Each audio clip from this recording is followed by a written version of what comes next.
Hey, friends, missed the new video already? I noticed that you liked the first video in this awesome series, Blitz Bastards. So I thought, why not make a second part? Today, you'll see the worst premium tanks in our favorite game. But be careful, because even just watching the video might make you feel like you're going crazy. And if you decide to play with these tanks, you won't get by without some help. But I have to warn you, this is just my personal opinion. There were some folks who took my last video seriously.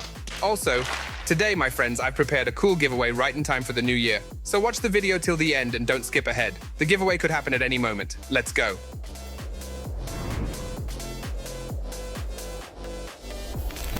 And the first tank kicking off today's circus of monstrosities is the T-44-100. It's a Soviet medium tank of the 8th tier, but honestly, it doesn't feel like a medium tank at all. It's a bit of a mystery. Its armor is like that of a light tank, if there's any armor at all, yet it moves almost as slowly as a heavy tank. Sure, that's a decent speed for a medium tank, but considering its armor, it moves quite sluggishly. You might think you can tank with its turret, but even for that, the tank is ill-suited because its vertical aiming angles leave much to be desired. Now, if I were to talk about the other gun characteristics, it gets even sadder. Just look at the penetration. Oh goodness, who even enjoys playing this tank? Show me that person. Maybe Droodles likes this tank, and as usual, I'm talking nonsense. But I can only highlight one positive thing about it, the beautiful legendary camouflage. And that's where all the pros end. Also, take a look at how many Soviet medium tanks there are at tier 8.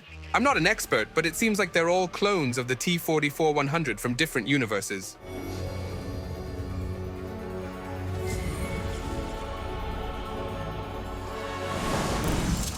Hey folks, exciting news for everyone who's live in the United States. You have the opportunity to snag a free $100 for any products at the Temu Market. If you haven't heard, Temu's the place where you can get just about anything, and the best part is their prices are way lower than other stores. To grab that $100, all you need to do is download the app using my link, or enter the promo code you see on the screen. All the details you can see in the description or pinned comment. Happy shopping and enjoy those sweet deals. The second tank in this collection is called Caliban, and you know, unlike the others, you can at least justify it as an entertainment tank. Something to play when you're tired of regular battles. Load up some HE shells, go on a hunt. Track your prey and bam! Suddenly you've gone from the hunter to the hunted because Caliban's armor seems to be made of wood or something, and the gun reload is almost like that of the KV-2. But to KV-2's credit, you can argue that it has more damage per shot than our hero here. Surprisingly, the gun's accuracy is quite decent for this type of weapon. But I hasten to disappoint you. The shots mostly go randomly. I mean, the shell can fly to the very bottom of the reticle or the opposite, and most importantly, while the shell is in the air, the enemy can vanish from sight and go into the next battle. Now take a look at its armor. Yes, I know it looks ridiculously funny. When encountering an enemy, all you can do is hope you hit them, and if your allies are far away, that might be your only damage for the entire battle. Let's move on to the next tank. The next tank surprised me even more than Caliban. It's the Turtle McKay one. And you might ask me, what's so surprising about it? Well, first of all, why did it sell out so quickly at the auction? Seriously, I was amazed that it got snatched up almost faster than any other tank. I only have two theories on why you bought it. The first one, you're a wealthy collector and you didn't have this tank in your garage. Or the second one, Droodles told you that this tank is good. Okay, I won't joke about this anymore. Sorry, why do I really hate this tank? It's quite simple. It's a real turtle. Just look at its mobility. It barely moves from its spot. Even a heavy tank can outmaneuver it. But you might think that since it's so slow, it must have excellent armor. I thought the same until I took it into battle. Even newcomers can penetrate it because it's the 21st century, and everyone loads premium shells. And what do we have in the end? A tank with poor armor and no mobility. So you have to rely on the gun. And it's good here, I would say, if I wanted to console you. But in reality, it's just awful.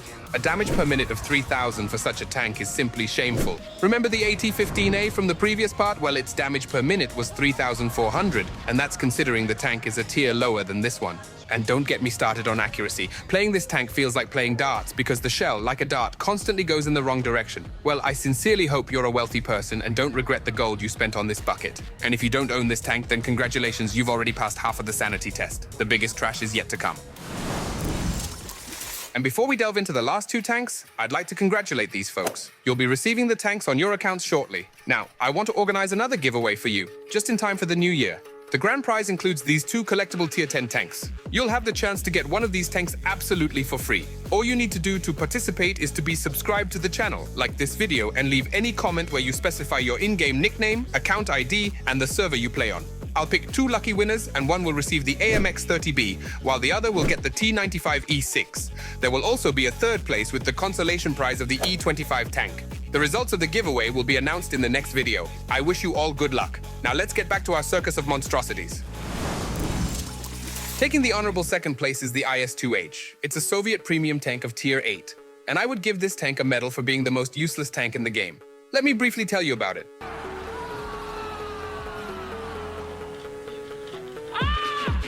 It can't carry in random battles. In fact, it struggles even against Tier 7 tanks. If, by some unfortunate chance, you end up facing Tier 9 tanks, consider it as if your team is playing with 6 tanks against the opponent's 7 because no one will pay attention to you. But there's a silver lining. You won't be a priority target. They'll leave you as a sweet treat for later. All you can do is watch as your allies get picked off, and you're helpless to assist them. Your gun is beyond terrible, incredibly low damage per minute, atrocious penetration, and laughable gun depression at -7 degrees.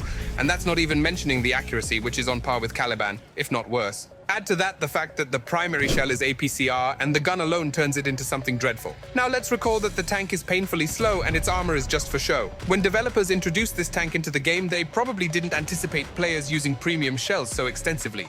As a result, the tank is easily penetrated. I genuinely feel sorry for people who like this tank. Thankfully, it's rarely sold, and it's not part of crates and other activities. Everyone has conveniently forgotten about it, and perhaps it's better not to remember it. Let's move on.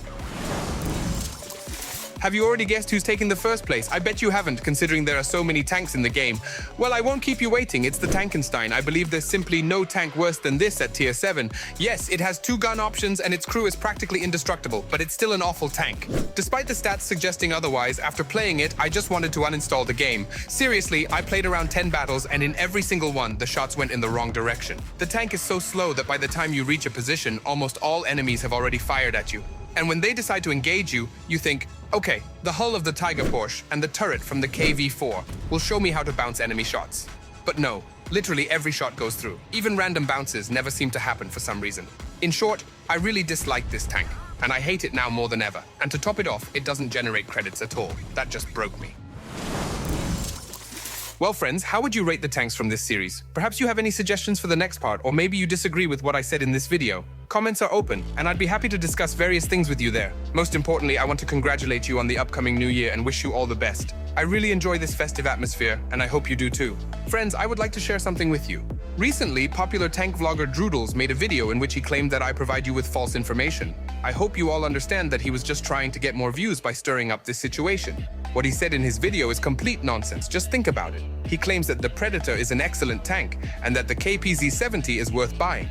However, I want to assure you that I take responsibility for your gold, and I wouldn't want you to go and spend your last gold on the Predator or KPZ-70 just because at any moment a fantastic tank might be available at the auction and you'd be left without gold. Instead of owning a KP-70, you could have purchased the Chimera and enjoyed a successful acquisition. I hope you understand what I mean. Don't let yourself be deceived. You are intelligent individuals. Until our next meeting, goodbye.